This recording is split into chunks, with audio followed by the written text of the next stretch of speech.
So now Donald Trump is making the ridiculous claim that he can draw a bigger crowd than Taylor Swift or Bruce Springsteen.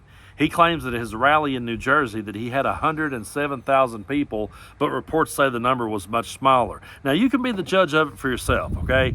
The MetLife Stadium in New Jersey holds over 82,000 people. This is a shot of Taylor Swift's concert there where she drew in over 72,802 people, okay?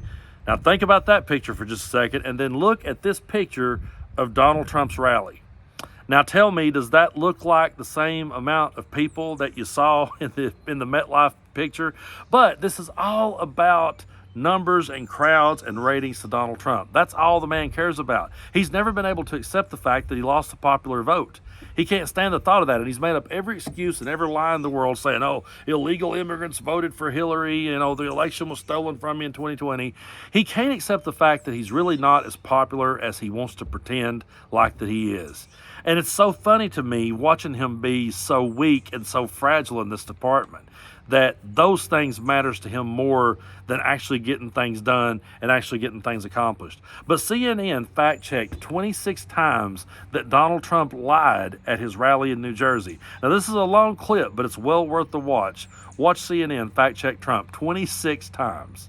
I counted at least 26 false claims in this one rally speech. I'm going to take a deep breath. Let's try to go through them all. So Trump said Democrats rigged the 2020 election. We know that's a flat-out lie. Trump said Joe Biden cheats on election. Another lie. Trump said he's leading in, quote, every single poll. He leads in many polls, but trails in a whole bunch of others. Trump said he won South Carolina by 40 or 50 points. That's not true in any primary or general election. Trump said Biden-era jobs numbers are rigged. They simply are not. He claimed that inflation under Biden has been 50%. In fact, total inflation has been roughly 20%. Trump said the price of bacon under Biden is up 79%. It's actually about 13%.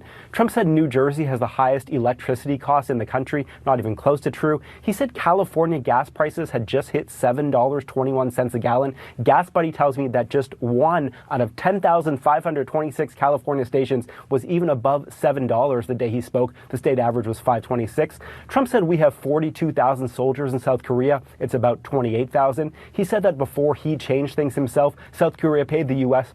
I'm going to cough, I'm sorry. So he said South Korea paid the U.S. like nothing for that military presence. It was actually paying the U.S. more than $800 million per year, roughly half the cost. He said he built 571 miles of border wall. Federal data shows it was 458 miles. He said his ongoing criminal trial was, quote, all done by Biden. Again, there's no evidence that Biden has had any involvement in this trial. He said Biden indicted him. Nope, 4 grand juries of ordinary citizens indicted him. He said he's been indicted more than gangster Al Capone. No, Capone had at least 6 indictments to Trump's 4. Trump said Manhattan DA Alvin Bragg has allowed crime to go completely unchecked. That's wrong. Manhattan crime was down last year, has continued going down so far this year. Trump said Biden's Oval Office is surrounded by fascists. Just made up. It's fiction. He spoke of NATO countries having failed to pay, quote, bills before he came along. That's not true. NATO's guideline for countries' own defense spending does not create any bills. He said millions of migrants from prisons and mental institutions are entering the country. That's more fiction. He said foreign leaders in Africa and Asia are emptying their prisons to send prisoners here to the U.S. as migrants on purpose. Also fiction. He spoke of how Biden-era illegal immigration will supposedly destroy Medicare and Social Security. Even anti-immigration activists acknowledge illegal immigration actually boosts those programs since many undocumented people pay taxes even though they're ineligible to receive benefits. He said every legal scholar wanted Roe v. Wade overturned and abortion policy returned to the states. Totally wrong. Multiple legal scholars have told me personally that they had themselves wanted Roe preserved. He said every Democrat, he said for the most part, wanted Roe overturned. A complete reversal of reality. Huge majorities of Democrats supported Roe. Trump said Democrats want to change federal law to allow the execution of babies after birth, another out-and-out fabrication. He said he will, quote, stop Joe Biden's sinister plan to abolish the suburbs. No such plan, of course, exists. And Trump said the BleachBit email deletion software used by Hillary Clinton's team years ago is, quote, so expensive. It is actually free of charge. Now, I know what the critics are going to say. They're going to say, but Brando, that's CNN, man. That's a bunch of fake news. Listen, I didn't need CNN to tell me that those 26 things was bullshit, because we all know they're bullshit. And if he would lie about those things, then why in the world would we ever expect him to be telling the truth about the size of his crowd, especially when he is so fragile, so weak, and so vain that crowd size is all he cares about? All he cares about is ratings and how much people loves him. He can't stand the idea that there's people out there that hates him, and so he goes to the extent of coming up with, well, it's all fake. If someone's speaking out against me, it's all fake, it's not real. And that shows him as just being so fragile and so weak that he thinks that way. I didn't need CNN to tell me those lies. As I watched the clips of the Trump rally, I went, well, there's a lie, there's another one, there's another one. And he will keep repeating this stuff over and over and over again. And people just needs to start calling him out more. I really wish that more reporters, we saw some do it. We've talked about it here on the channel, the ones that have. But I really wish that more reporters would start calling him out to his face and saying, that is not true. Show me the evidence. Show me the proof. Because they always say they've got it. But when you ask them for it, they make up an excuse as to why they can't show it to you. They say, oh, well, we're not allowed to show that. We're not allowed to talk about that. I'm being gagged. I'm being silenced. My freedom of speech is being taken away. They make every excuse in the world for not providing the evidence that they claim they have. And like I've said so many times, if they had all this evidence they say they have, people would jump on that. It would be a massive news story. I mean, the fact, okay, if Joe Biden was this criminal mastermind that plotted this whole election to be rigged for him, and someone like a pillow guy or Kid Rock or whoever the hell had proof, that would be a story in of itself. People would be like, holy shit, can you believe that this guy came out with this evidence? Holy crap. It would be a best-selling movie would be made after that. It really would be.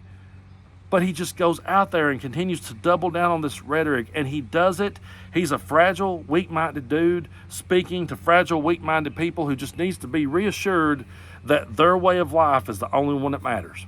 And I know that sounds kind of cold, but it's just true. They have to be reassured every day that, you know, someone's coming for them and their way of life, and I'm here to protect you. I'm here to stop you from these evil boogeymen that's coming after you. And I can't count the times in my part of the world that I see people get all bent out of shape over things. That's never going to happen here.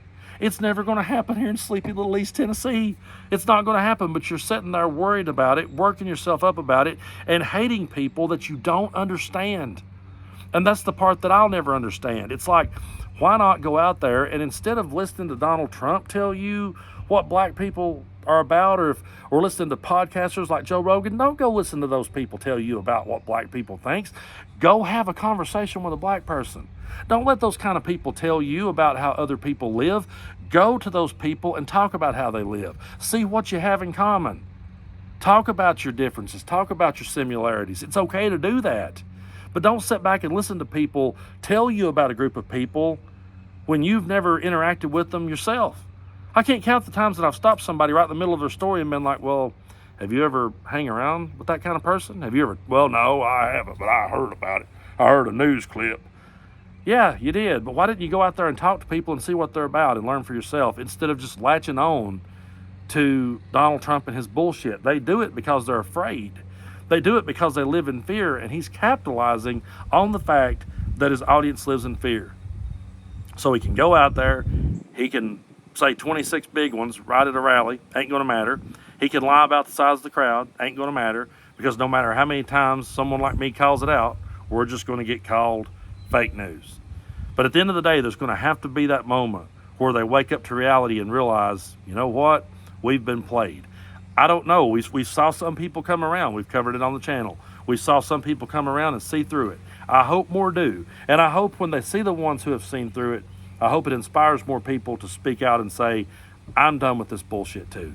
Because I can tell you what, I was done with this bullshit actually when it came down that damn escalator.